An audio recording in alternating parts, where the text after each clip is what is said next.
નમસ્કાર દર્શક મિત્રો, દિવસભરની ઘટના એ ઘટનાનું વિશ્લેષણ અને વિશ્લેષણમાંથી હિન્દ ટીવીનો સાચું સમાચારનો પ્રયાસ. હું રાકેશ આપનું હિન્દ ટીવીના સમાચારમાં સ્વાગત કરું છું. સમાચાર શરૂ કરતા પહેલા એક નજર કરીએ અત્યાર સુધીના મુખ્ય સમાચારો પર. ચોક બજાર પોલીસની આ કેવી લાપરવાહી! સપ્તાહ પહેલા મળેલા કંકાલને આજે પોસ્ટમોર્ટમ માટે મોકલાયા. ગોપીપુરાની મહિલાને થયો ફેસબુકનો કડવો અનુભવ. અગાઉના સહકર્મી યુવાને પરિણીતાને ફેસબુકમાં ફેક આઈડી બનાવી પ્રખ્યાત કોલ ગર્લ બનાવી દીધી. દેશ વિદેશથી વિવસ્ત ફોન આવતા આખરે ભાંડો ફૂટ્યો.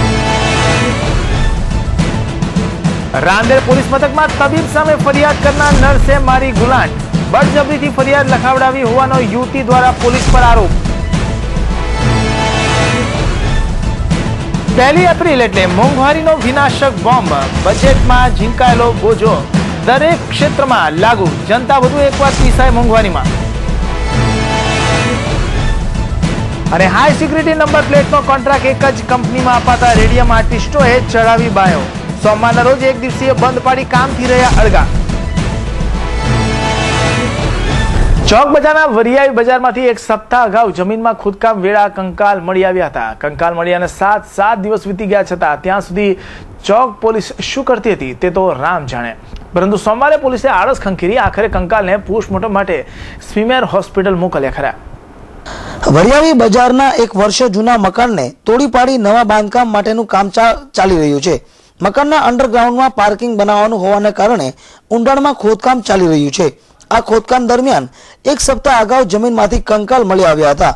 બનાવની જાણ થતાં જ પોલીસ ઘટના સ્થળે પહોંચી ગઈ હતી. પોલીસે કંકાલ જપ્ત કર્યા હતા.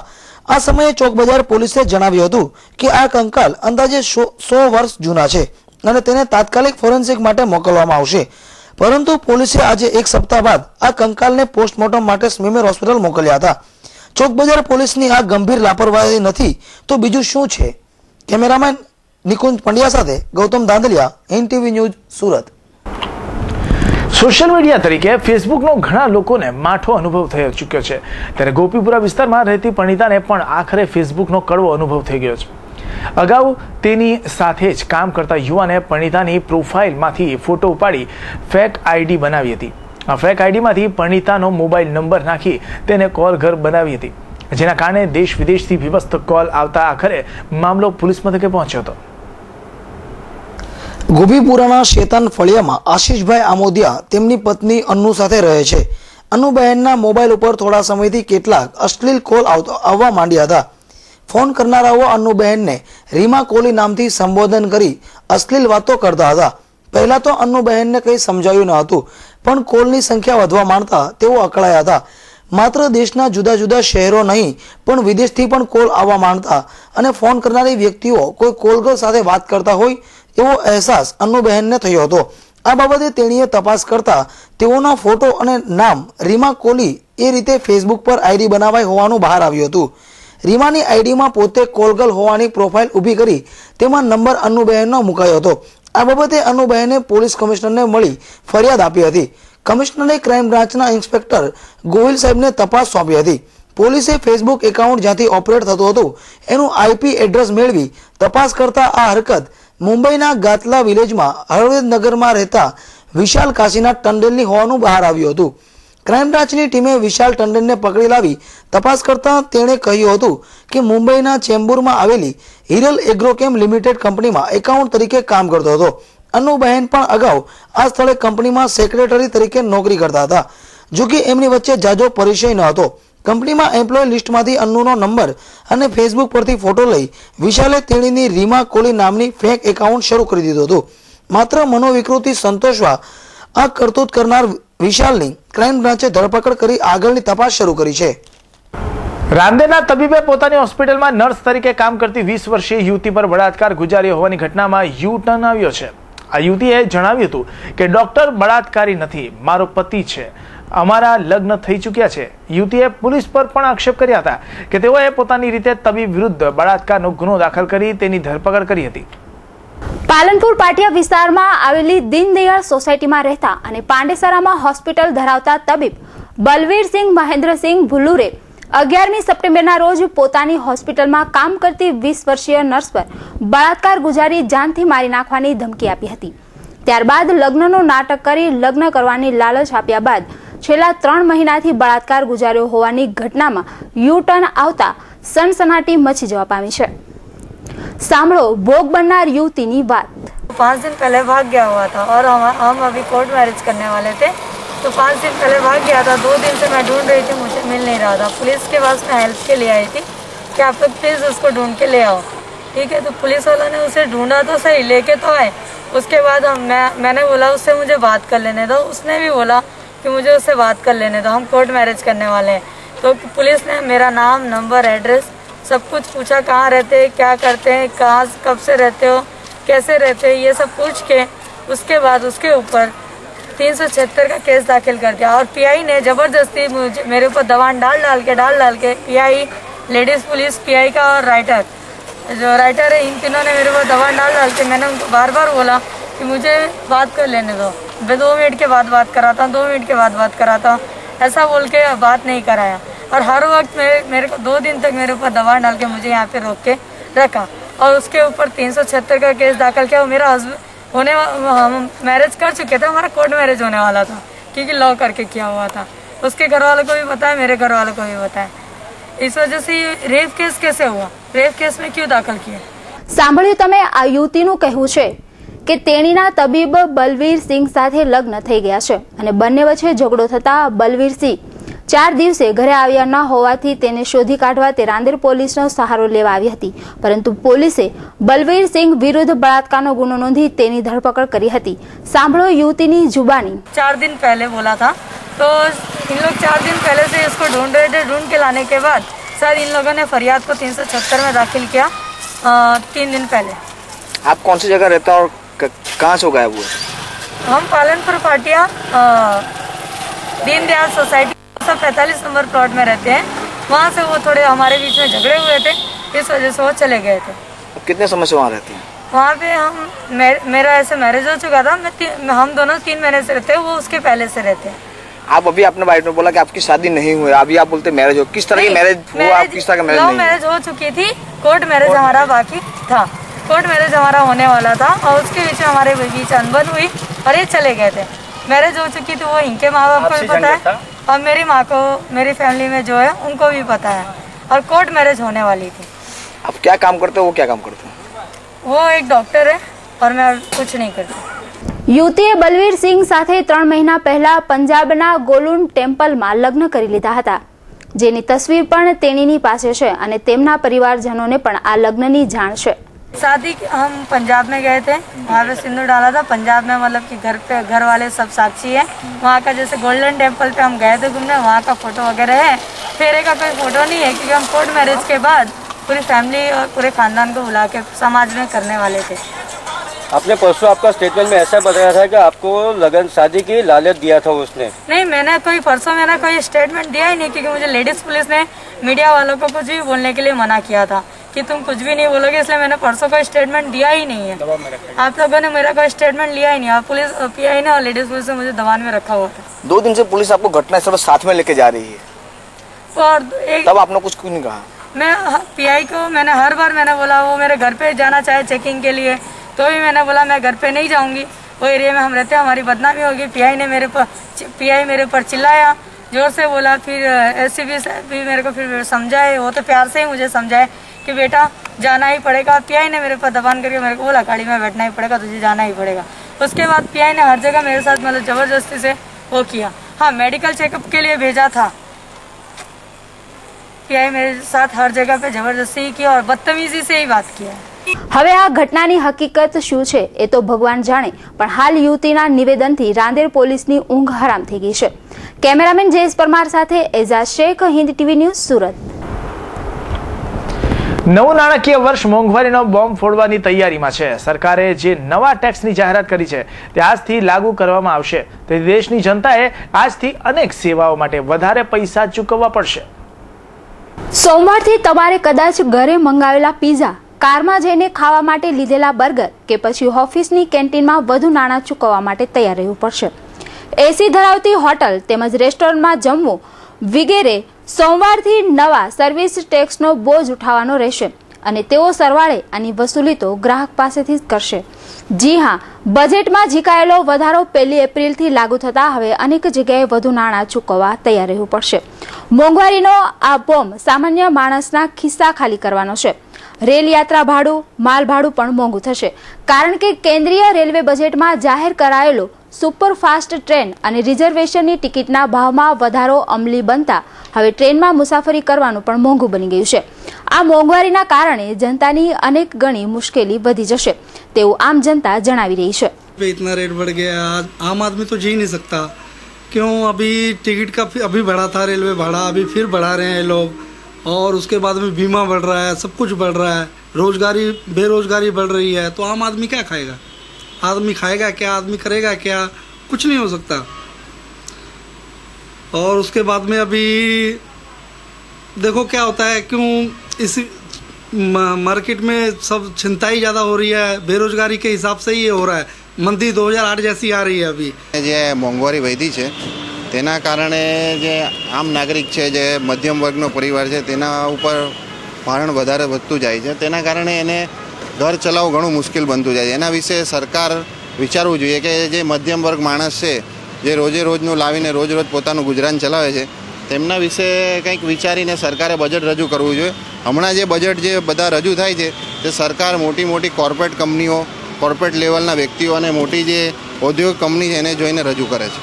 એસી હોટલમાં જમવું, બાઇક ગાડીનો વીમો, પેસેન્જર ભાડું તેમજ તત્કાલ ચાર્જ વગેરેમાં આજથી વધારો ઝીકાતા લોકસભાની ચૂંટણીમાં આ મોંઘવારીની ભરમાર કેન્દ્ર સરકારને ભારે પડશે તેમાં કોઈ શંકા નથી। 1 એપ્રિલ એટલે મોંઘવારીનો વિનાશક બોમ્બ। કેન્દ્રીય બજેટમાં જે પણ કંઈ બોજો લાદવામાં આવ્યો છે તે સોમવારથી અમલી બનતા જનતાની કેડે મોંઘવારીના નવા ડામ લાગી જશે। ત્યારે આ મોંઘવારી ક્યાં જે અટકશે તે તો આવનારો સમય જ બતાવશે। કેમેરામેન હિરેન નિમાલ સાથે Manisha Ahir, Hind TV news, Surat. High security number plate બનાવવાનો કોન્ટ્રાક્ટ દિલ્હીની એક જ સંસ્થાને સોંપી દેવાતા રેડિયમ આર્ટિસ્ટોએ સોમવારે બંધ પાડી પોતાનો વિરોધ નોંધાવ્યો હતો। હાઈ સિક્યુરિટી નંબર પ્લેટના નિયમથી હજારો રેડિયમ આર્ટિસ્ટો માટે રોજીરોટીનો પ્રશ્ન ઊભો થતા બંધને સમર્થન આપી સૌ કામકાજથી અળગા રહ્યા હતા। હાઈ સિક્યુરિટી નંબર પ્લેટનો કોન્ટ્રાક્ટ કેન્દ્ર સરકાર દ્વારા દિલ્હીની એક જ કંપનીને આપવાના વિરોધમાં રેડિયમ આર્ટ એસોસિએશને બાયો ચડાઈ છે। હાઈ સિક્યુરિટી નંબર પ્લેટ બનાવવાની કામગીરી શરૂ થઈ છે ત્યારથી જ રેડિયમ આર્ટ એસોસિએશન એનો વિરોધ કરી રહ્યો છે, જેના ભાગરૂપે 1 એપ્રિલ સોમવારના રોજ ગુજરાત નંબર પ્લેટ એસોસિએશને એક દિવસ માટે કામ બંધ રાખવાનો નિર્ણય લીધો હતો, જેના સમર્થનમાં શહેરના તમામ રેડિયમ આર્ટિસ્ટો કામથી અગા રહ્યા હતા। Number plate sign board, neon sign, આજે આરટીઓના કાયદા પ્રમાણે જો કરવા જાય તો ઘણા લોકો બેકાર બને, પ્લસ કે એ લોકોનો ફેમિલીને જે ખાલી મજૂરી કરીને જે કમાતા હોય છૂટક તે લોકોને વધારે અસર પડે।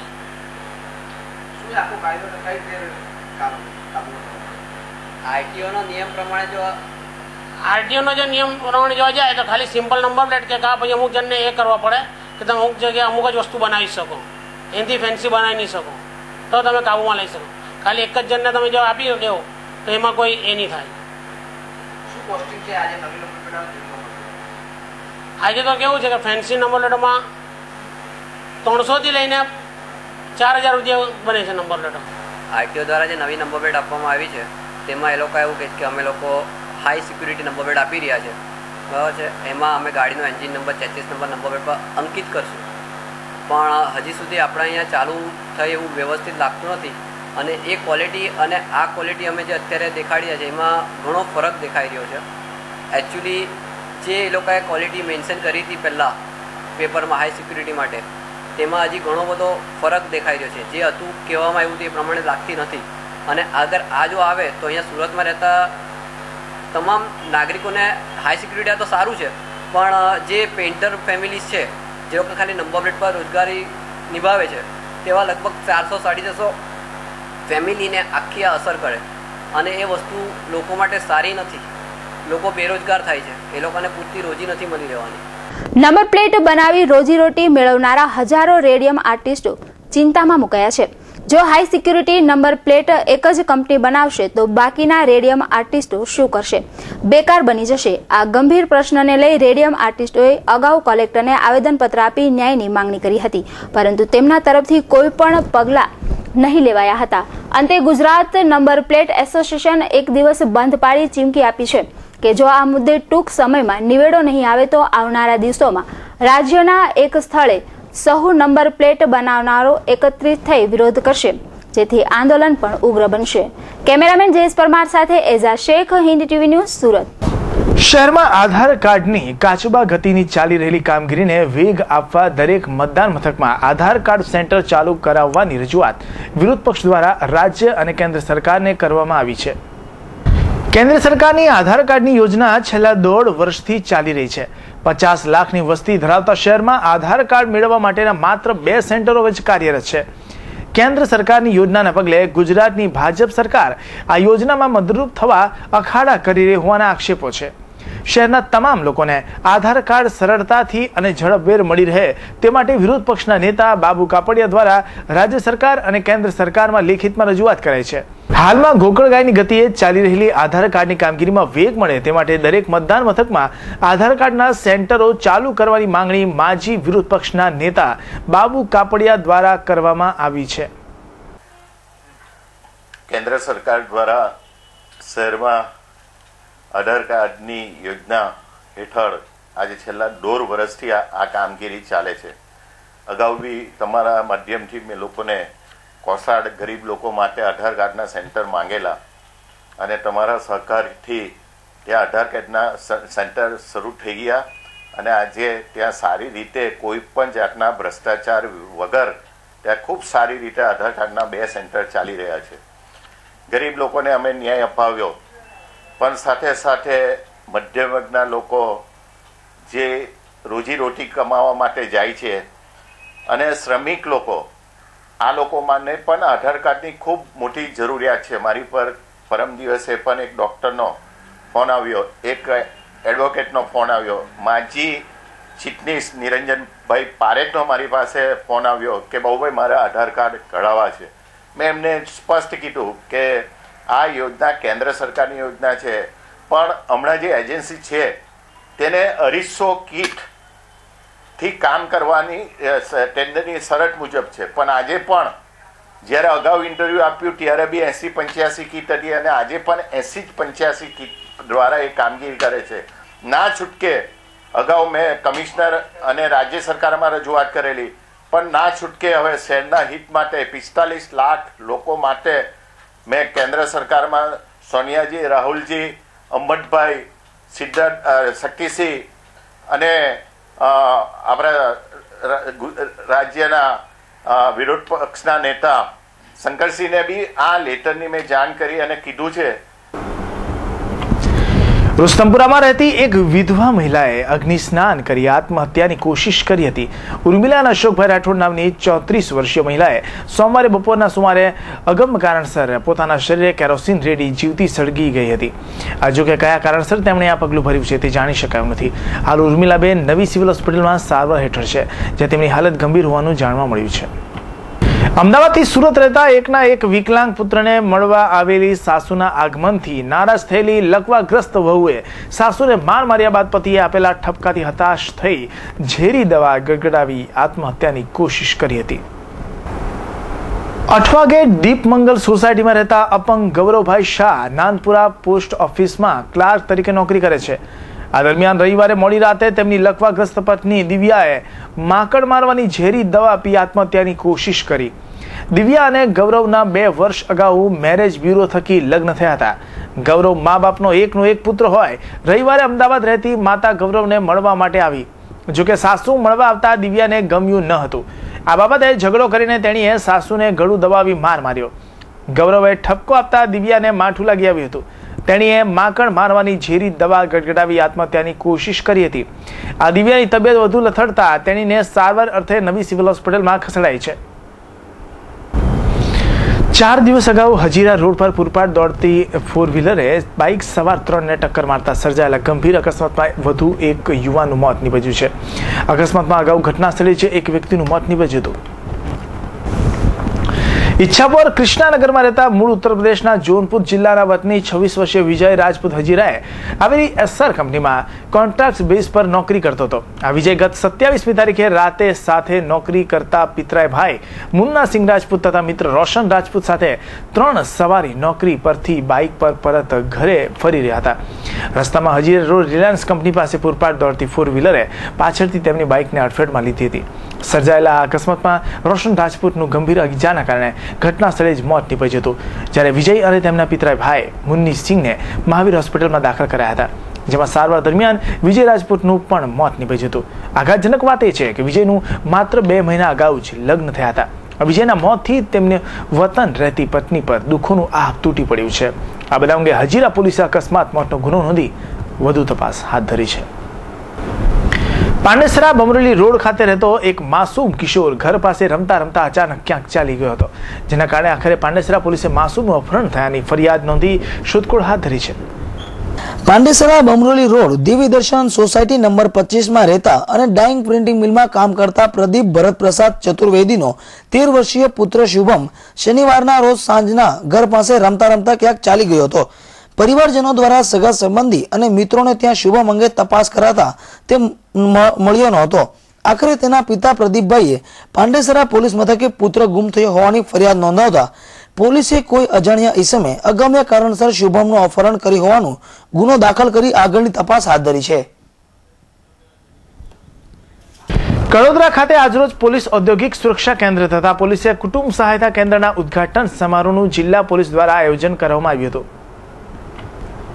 આ પ્રસંગે શ્રમિક રેલીનું પણ આયોજન કરવામાં આવ્યું હતું, જેમાં મોટી સંખ્યામાં શ્રમિકો તેમજ સામાજિક આગેવાનોએ હાજરી આપી હતી. બાદમાં સભા સ્થળે દીપ પ્રાગટ્ય કર્યા બાદ રેન્જ આઈજી હસમુખ પટેલ તેમજ જિલ્લા પોલીસ વડા પ્રદીપ સુજુલે ઉપસ્થિત મહેમાનોને સંબોધ્યા હતા. તે જ આ કામ માટેના ભવનનું ઉદ્ઘાટન કર્યું હતું. આ કેન્દ્રની કામગીરી વિશે રેન્જ આઈજી હસમુખ પટેલે મીડિયાને માહિતી આપી હતી.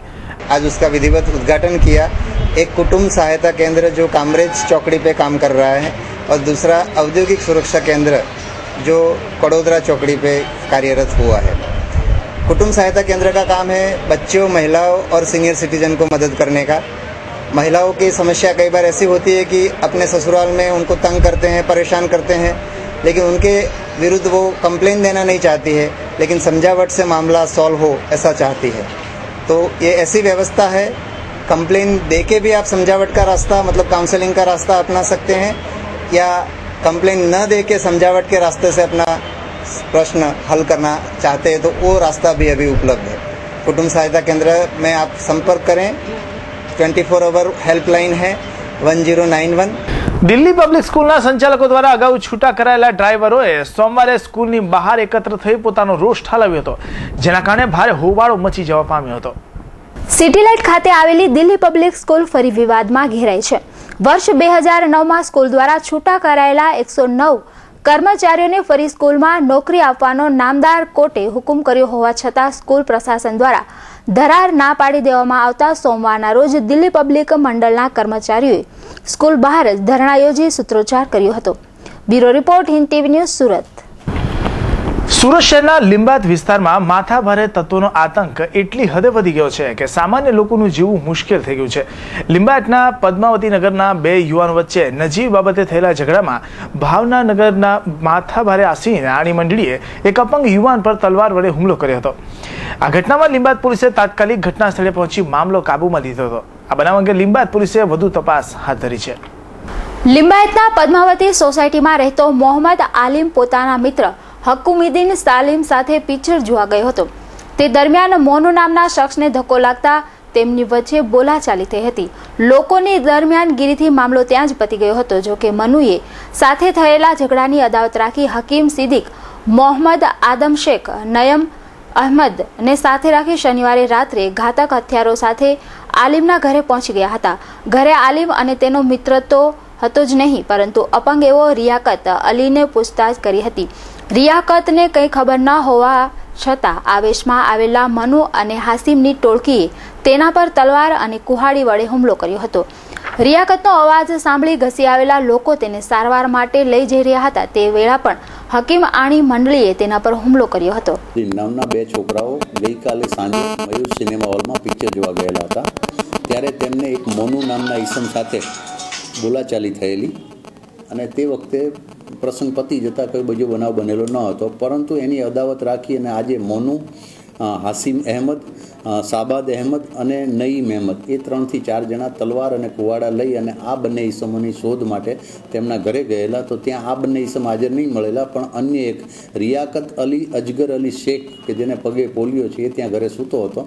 એને આનું એડ્રેસ પૂછ્યું કે મને ખબર નથી, એટલે એની ઉપર તૂટી પડેલા અને કુવાડો, હાથના ભાગે કુવાડો અને પાછળના ભાગે તલવાર મારેલી છે।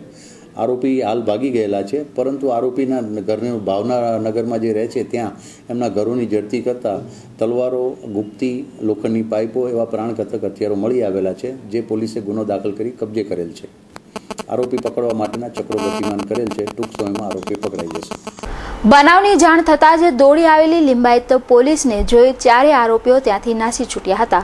પોલીસે હુમલાખોરોના ઘરે તપાસ કરતા ત્યાંથી 8 તલવાર, 2 ગુપ્તી, 9 લોખંડના પાઇપ, હથોડા અને કુહાડી મળી આવી હતી। પોલીસે 4 આરોપી વિરુદ્ધ ગુનો દાખલ કરી વધુ તપાસ હાથ ધરી હતી। આ ઘટના પરથી જાણ થાય છે કે લિંબાયતના માથાભારે શખ્સોમાં પોલીસનો બિલકુલ ખોફ નથી। મન ફાવે ત્યારે કોઈ પણ નિર્દોષને તેઓ બેરહેમીથી માર મારતા હોય છે। જો આવા અસામાજિક તત્વોને કાબૂમાં નહીં રાખવામાં આવે તો આવનારા દિવસોમાં સામાન્ય લોકોનું જીવવું પણ મુશ્કેલ થઈ જશે। કેમેરામેન રાકેશ રાજપૂત સાથે એજાઝ શેખ, હિન્દ ટીવી ન્યૂઝ, સુરત। સુરતના સ્વર્ણિમ ગુજરાત યુથ ફાઉન્ડેશનની 3જી વર્ષગાંઠ નિમિત્તે કતારગામ ગોતાલાવાડી ખાતે આવેલ HVK ઇન્ટરનેશનલ પ્રાઇવેટ લિમિટેડના સંયુક્ત ઉપક્રમે સોમવારના રોજ એક મેગા રક્તદાન કેમ્પ 2013 તથા નેત્રદાન જાગૃતિના કાર્યક્રમનું આયોજન કરવામાં આવ્યું હતું। લગભગ 1000 થી 1200 યુનિટ રક્ત એકત્રિત કરવાનો નિર્ધાર કરવામાં આવ્યો હતો। સ્વર્ણિમ ગુજરાત યુથ ફાઉન્ડેશનની 3 વર્ષની સફર દરમિયાન તેમના દ્વારા 4000 યુનિટ રક્ત એકત્ર કરી વિવિધ બ્લડ બેંકોમાં પહોંચાડી અનેક લોકોને મદદરૂપ થવાનું ઉત્તમ કાર્ય કરવામાં આવ્યું હતું। આ રક્તદાન કેમ્પમાં મોટી સંખ્યામાં લોકોએ રક્તદાન કરી આ કાર્યક્રમને સફળ બનાવ્યો હતો।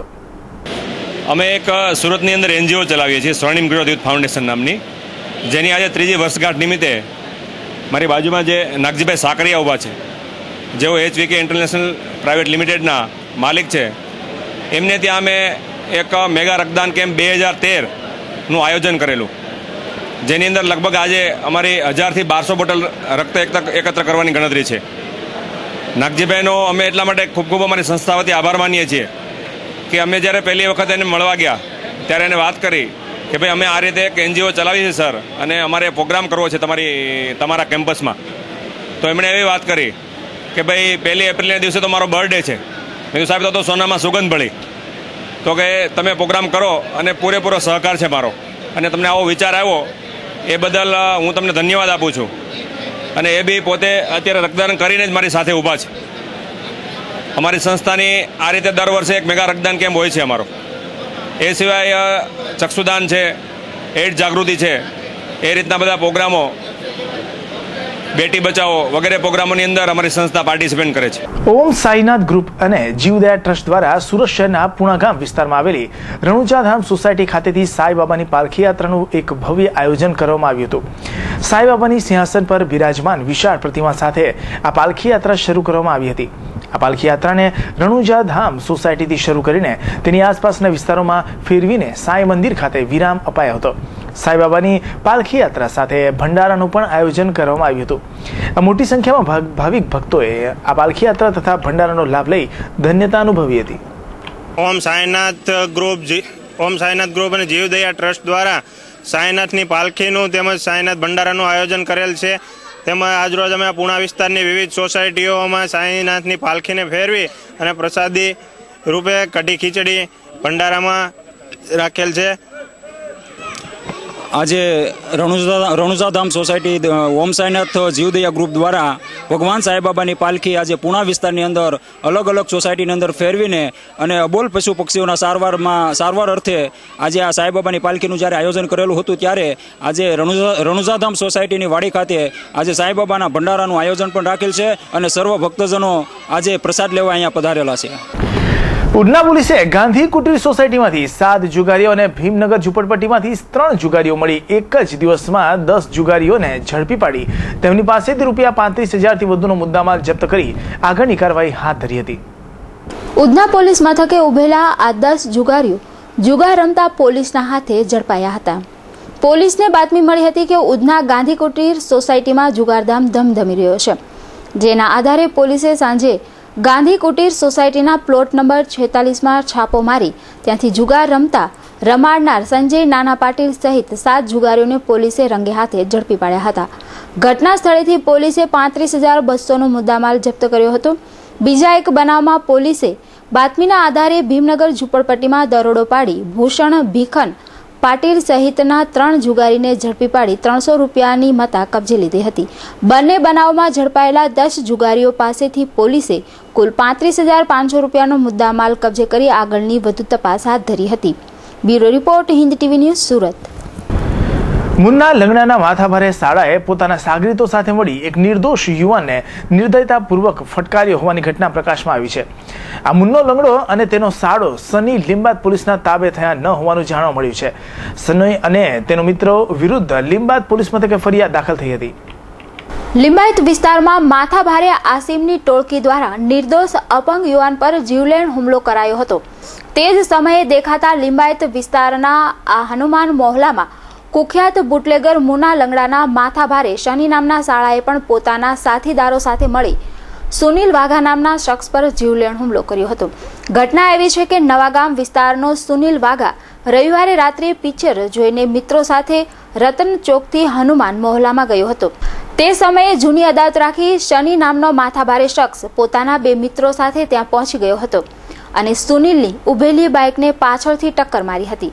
ટક્કર માર્યા બાદ પણ શનિ અને તેના 2 મિત્રોએ સુનિલને ગાળો આપી મારવાનું શરૂ કર્યું હતું. નિર્દયતાપૂર્વક ફટકાર્યા બાદ તેઓ ત્યાંથી ફરાર થઈ ગયા હતા. બુટલેગર મુન્ના લંગડાનો માથાભારે સાળો શનિની દાદાગીરી એટલી બધી છે કે સુનિલને બચાવવા પણ કોઈ વચ્ચે પડ્યું ન હતું. પોલીસને જાણે હાથમાં રાખીને ચાલતો હોય તેમ શનિ નિર્દોષ લોકો પર જુલમ કરે છે અને પોલીસ ફક્ત જોયા કરે છે. આવા માથાભારે તત્વોને પકડતા જાણે પોલીસના પણ હાથ ધ્રુજે છે. હવે જોવાનું એ રહ્યું કે શનિ વિરુદ્ધ ગુનો તો દાખલ થયો છે, હવે લિંબાયત પોલીસ શું કાર્યવાહી કરે છે તે જોવાનું રહ્યું. કેમેરામેન રાકેશ રાજપૂત સાથે એઝાઝ શેખ, હિન્દ ટીવી ન્યૂઝ, સુરત. સમાચાર સમાપ્ત કરતા પહેલા મુખ્ય સમાચારો પર એક નજર.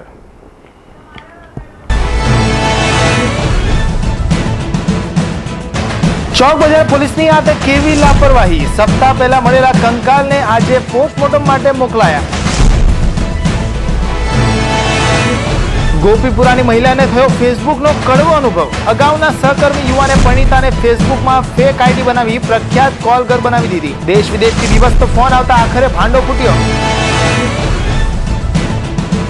રાંદેર પોલીસ મથકમાં તબીબ સામે ફરિયાદ કરનાર નર્સે મારી ગુલાંટ. બળજબરીથી ફરિયાદ લખાવડાવી હોવાનો યુવતી દ્વારા પોલીસ પર આરોપ. 1 એપ્રિલ એટલે મોંઘવારીનો વિનાશક બોમ્બ. બજેટમાં ઝીંકાયેલો બોજો દરેક ક્ષેત્રમાં લાગુ. જનતા વધુ એકવાર પીસાય મોંઘવારીમાં. અને હાઈ સિક્યુરિટી નંબર પ્લેટનો કોન્ટ્રાક્ટ એક જ કંપનીમાં અપાતા રેડિયમ આર્ટિસ્ટોએ ચડાવી બાયો. સોમવારના રોજ એક દિવસીય બંધ પાડી કામથી રહ્યા અળગા. દર્શક મિત્રો, આ હતા અત્યાર સુધીના સમાચાર. નવા સમાચાર સાથે ફરી મળીશું. ત્યાં સુધી રજા આપશો. નમસ્કાર.